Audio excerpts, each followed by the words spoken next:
मैं उनसे कहना चाह रहा हूं, जब मोदी सरकार ने CAA कानून को पिछले दरवाजे से नाफिज करने की कोशिश की और ये कहा कि हम सेंसस के जरिए उसके साथ करवाएंगे, कैसे उसकी मॉब लिंचिंग हुई, कैसे उसकी लाश को बेदर्दी और बेइज्जती के साथ जमीन पर घसीटा गया। सारी दुनिया ने देखा कि कैसे बीजेपी की योगी सरकार ने सुप्रीम कोर्ट में जाकर कहा कि हम इसकी तहकीकात नहीं करना चाहते। मेरे अजीज दोस्तों और बुजुर्गों, ये नारा मंजलिस का है कि अब नून रोटी नहीं खाएंगे, दरी नहीं बिछाएंगे, पतंग को जिताएंगे।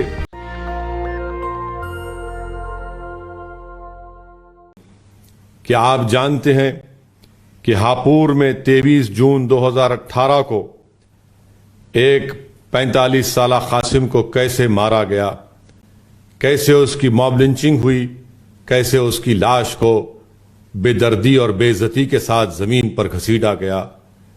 सारी दुनिया ने देखा कि कैसे बीजेपी की योगी सरकार ने सुप्रीम कोर्ट में जाकर कहा कि हम इसकी तहकीकात नहीं करना चाहते।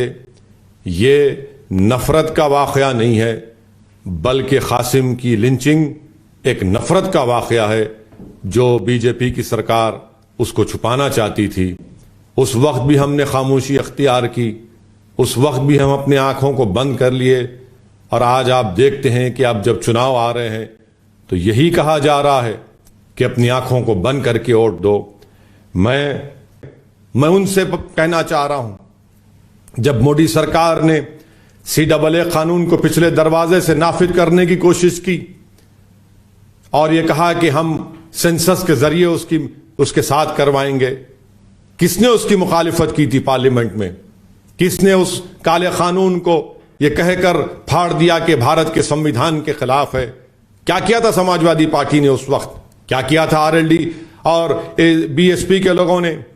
आज मोदी सरकार दोबारा CAA कानून को पिछले दरवाजे से लाना चाहती है, जो कानून पैदाइश का है और मौत का है, बर्थ एंड डेथ रजिस्ट्रेशन कानून के साथ बीजेपी उसको लिंक करना चाहती है। जब मीडिया ने रिपोर्ट किया तो सबसे पहले हमारी पार्टी ने मोदी सरकार को खत लिखकर बाज़ाब्ता एक रिप्रेजेंटेशन भिजाया कि हम इसकी मुखालिफत करते हैं। क्यों नहीं सपा और BSP ने मुखालिफत की? इतनी बड़ी बड़ी दौलत इनके पास है, क्या वो एक वकील को नहीं रख सकते थे? एक अपनी पार्टी के लेटर हेड पर मोदी को लिखकर नहीं भिजा सकते थे कि हम इस कानून को CAA को जो आप पिछले दरवाजे से बर्थ एंड रजिस्ट्रेशन कानून से नाफिज करना चाहते हैं, हम उसकी मुखालिफत करते हैं? नहीं करे हैं। क्यों नहीं करे ये आप बेहतर जानते हैं। और नरेंद्र मोदी ने अपने एक भाषण में कहा था कि कालीन यहां पर जो बनाए जाते हैं भारत की आत्मनिर्भरता की एक मिसाल है। ये कौन सी आत्मनिर्भरता की मिसाल है? क्या आपने उनको बर्बादी से नहीं बचाया? ये कौन सी आत्मनिर्भरता की मिसाल है कि अगर मोदी और योगी सरकार चाहती तो इस मोहल्ला चटाई वाले के में बनने वाले कालीन को एक्सपोर्ट किया जाता, उसकी मार्केट को बढ़ाया जाता, मगर ऐसा कुछ भी नहीं किया गया। मैं जानता हूं कि गढ़मुक्तेश्वर में, शहरों में और गांव में रोड नाम की कोई चीज नहीं है। यहां पर जितना योगी आदित्यनाथ ने झूठ बोला अपने 4.5 साल में, उतने खड्डे गढ़मुक्तेश्वर में हैं। रोड नाम की कोई चीज नहीं है और सिर्फ खड्डे वहां पर नजर आते हैं। स्कूल और कॉलेज की बिल्डिंग इतनी पुरानी हो चुकी है कि शायद जिस जमाने में बाबा स्कूल को जाते थे, उस जमाने के स्कूल और कॉलेज की बिल्डिंग बन चुकी हैं। मेरे अजीज दोस्तों और बुजुर्गों, आज वक्त आ चुका है कि हम बाबा को, भैया को और बहन जी को बाय बाय कह दें। आज हम अपने वोट की ताकत पर मुत्तहिदा तौर पर, चाहे वो अल्पसंख्यक समाज हो, चाहे वो बड़ा समाज हो, चाहे वो गरीब हो, मजलूम हो, किसान हो, मेरी आपसे दरखास्त है कि इस भागीदारी परिवर्तन मोर्चा और मजलिस के कैंडिडेट को, प्रत्याशी को कामयाब करिए। बाबा को, भैया को, बहन जी को बाय बाय करिए। आप जानते हैं मेरे अजीज दोस्तों और बुजुर्गों, ये उसी वक्त मुमकिन होगा जब आप मुत्तहिदा अपने वोट को इस्तेमाल करेंगे। MIM की लड़ाई शिराकतदारी की, हिस्सेदारी की लड़ाई है। हम अपना हिस्सा चाहते हैं पॉलिटिक्स में, हम अपना हिस्सा चाहते हैं विधानसभा में, हम अपना हिस्सा चाहते हैं तालीम में, स्कूल में, कॉलेज में, रोजगार में। ये कब होगा? जब आप पतंग के निशान पर बटन दबाएंगे तो आपका हिस्सा भी मिलेगा और आने वाली नस्लों का आप उनका तहफ़्फ़ुज़ भी कर पाएंगे। मेरे अजीज दोस्तों और बुजुर्गों, आपके इस विधानसभा में अस्पताल के नाम की कोई चीज नहीं है। अस्पताल के लिए कहां कहां आपको जाना पड़ता बीमार को लेकर। कभी आप गूगल पर जाकर हैदराबाद में मजलिस इत्तेहादुल मुस्लिमीन ने जो ओएसी हॉस्पिटल और असरा हॉस्पिटल कायम किया उसको देखिए, ये कैसे मुमकिन हुआ। मैं आपके दरमियान में खड़े होकर ये साफ तौर पर कहना चाहूंगा कि मैं कोई जमींदार नहीं हूं, ना मेरे बाबो अजदाद जमींदार थे, ना वो सरमाएदार थे। हमने कैसे हासिल किया? हमने इत्तेहाद की कुव्वत पर इसको हासिल किया। हमने मुश्तरका जिद्दोजहद की और सबने मिलकर जिद्दोजहद की और उनके इत्तेहाद की ताकत पर ये बड़े बड़े अस्पताल बने, ये बड़े बड़े तालीमी इदारे बने। कि हमारी एक बहन का आज वीडियो आया जो कांग्रेस पार्टी की उम्मीदवार प्रत्याशी थी, फराह नईम, शेखपुर असेंबली बदायूं से। मुझसे देखा नहीं गया कि कैसी हमारी बहन बेबसी के आलम में, तकलीफ और कर्ब के आलम में कह रही थी कि कोई ओमकार सिंह नामी शख्स है जिसने इस महिला पर क्या क्या इल्जामात लगा दिए और उसको मजबूर कर दिया कि वो अपना टिकट को वापस करे। बताइए ये बेइज्जती हमारी क्यों की जाती है? क्यों इस तरह की बातें किसी से की जाती हैं? क्योंकि आप आंख बंद कर बैठे हैं, आप अपने दिमाग और दिल पर जोर नहीं डालते। आप जिस पर भरोसा कर रहे वही आपको ठकरा है। जिसको आपने अपना हर चीज उनको हवाले करा वो आपको इंसाफ करने के बजाय आपसे नाइंसाफी कर रहे हैं। जो दिमाग और अपने दिल को इस्तेमाल नहीं करते, जिनको अपने फैसलों पर यकीन नहीं है, वो लोग नारा लगाते हैं ये जवानी है कुर्बान, फुला भैया तेरे नाम।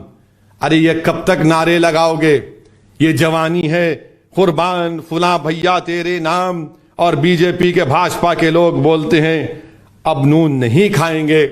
मैं आपसे कह रहा हूं मजलिस का नारा यह है, मेरे साथ नारा लगाइए कि अब नून रोटी नहीं खाएंगे, अब नून रोटी नहीं खाएंगे, दरी नहीं बिछाएंगे और पतंग को जिताएंगे।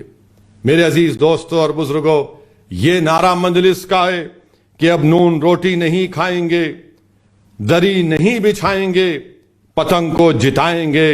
और याद रखो, आप अपने वोट से आप अपनी पार्टी को कामयाब और कामरान करिए।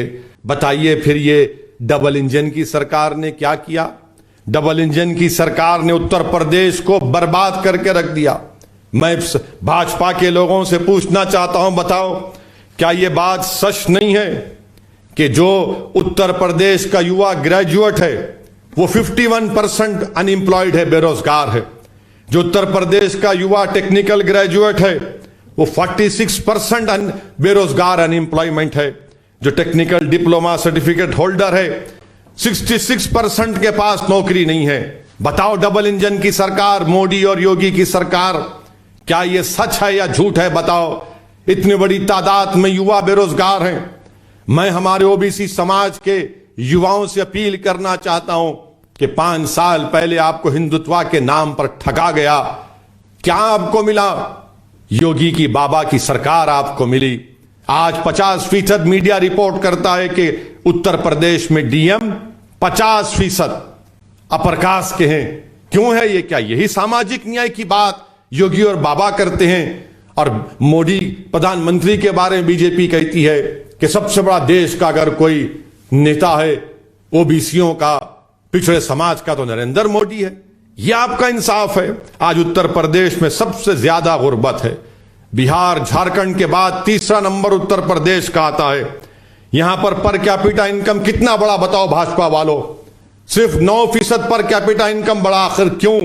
जब डबल इंजन की सरकार आपकी है तो फिर यह क्यों नहीं किया जाता? अल्पसंख्यक समाज के लोग जो हमारे कुरैश बरादरी के हैं उनको रोजगार से महरूम कर दिया गया। उनके बच्चे स्कूलों को नहीं जाते। आज एमआईएम पार्टी पर इल्जाम लगाने वालों, बताओ क्या यह बात सच नहीं है कि मुस्लिम माइनॉरिटी के उत्तर प्रदेश में 71% 15 साल के बच्चे अनपढ़ क्यों हैं, या फिर अगर अनपढ़ नहीं है तो सिर्फ प्राइमरी लेवल तक क्यों पढ़ते हैं? किससे सवाल करेंगे आप? आंख बंद करके बैठे थे ना।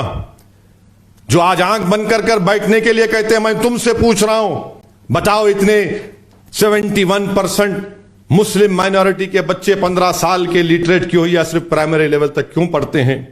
बताओ इलिटरेसी मुस्लिम माइनॉरिटी में 40% क्यों है? क्या मैं जिम्मेदार हूं इसका? जिसको सत्ता मिली, एक दो मर्तबा, तीन मर्तबा मुख्यमंत्री बने, बनाओ तुमने कौन सा सामाजिक न्याय किया? याद रखिए, आपके वोटों से बीजेपी नहीं जीत रही है। बीजेपी अगर जीत रही है तो अखिलेश यादव की और बीएसपी की नाहली की वजह से जीत रही है। 2014 का चुनाव क्यों हार गए अखिलेश पार्लियामेंट का? 2017 का चुनाव सपा और बीएसपी कांग्रेस क्यों हारी? 2019 का लोकसभा का चुनाव सपा और बीएसपी मिलकर लड़े, क्यों हारे? याद रखिए, इन लोगों की नाहली की वजह से आपसे मैं अपील कर रहा हूं कि अपने घर में चिराग जलाइए। जो बाहर तूफान हमारे घरों के तरफ इर्द गिर्द मंडला रहा है, उस तूफान का मुकाबला पहले आपको करना पड़ेगा। उस तूफान का मुकाबला आपको करना पड़ेगा। सिर्फ रोने से या जज्बाती नारों से, तकारीर से तूफान नहीं चले जाएंगे। तूफान का अगर रुख मोड़ना है, अगर इन काले बादलों को छटना है तो मुत्तहिद हो जाओ, एक सियासी ताकत बनो। इस हिस्सेदारी की लड़ाई जो भागीदारी परिवर्तन मोर्चा बाबू सिंह कुशवाहा की क़यादत में हम लड़ रहे हैं, आपसे अपील है कि आप उसका साथ दीजिए। बेखौफ होकर 10 तारीख के दिन अपने घर से निकलिए और पतंग के निशान पर बटन दबाइए उस उंगली को उठाकर और अपनी पार्टी को कामयाब और कामरान करिए। नेशनल दस्तक की आपसे गुजारिश है कि अगर इसको बचाना चाहते हैं तो नेशनल दस्तक को सब्सक्राइब करने के लिए रेड कलर के सब्सक्राइब बटन को दबाएं, फिर बेल आइकन की घंटी दबाएं। नेशनल दस्तक को बचाने के लिए बहुत जरूरी है कि हर खबर को शेयर करें, लाइक करें, कमेंट जरूर करें।